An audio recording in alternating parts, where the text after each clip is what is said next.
arkadaşlar, bugün sizlerle birlikte buzdolabı ve bulaşık makinemizi tanıtacağız. Fakat bizim bulaşık makinemizin bir parçası kırılmış. Ben daha fazla uzatmadan videoya başlamak istiyorum. İlk önce buzdolabıyla başlayalım. Burada bir bardak var ve bu soğuk ve sıcak su koymamıza yarıyor. Hemen açalım buzdolabımızı. Sosis var. Gördüğünüz gibi meyve konservesi, içecek, cornflakes, süt kreması, yumurtalar. Burada bir tane pişmiş var.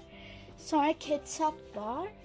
Gördüğünüz gibi hardal var, ketçap var, limon sıkacağı var, üzüm suyu var. Bir de gördüğüm kadarıyla çikolata var. Altta sebzeler var.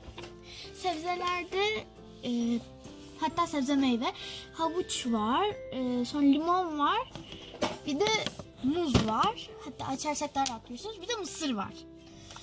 Üstte de 2 tane sosis var. Şurada dediğim gibi pişmiş bir tane yumurta var. 2 yumurtanın arasında. Yumurta mı? Ne yumurtası? O zaman hemen bulaşık makinesine geçelim. Bulaşık makinesi dediğim gibi kırık. Hemen gene de açayım. Şuradan böyle çalıştırılıyor.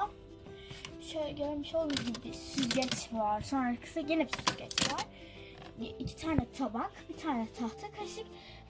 Şurada 3 tane tabak, 2 tane de fincanımız var.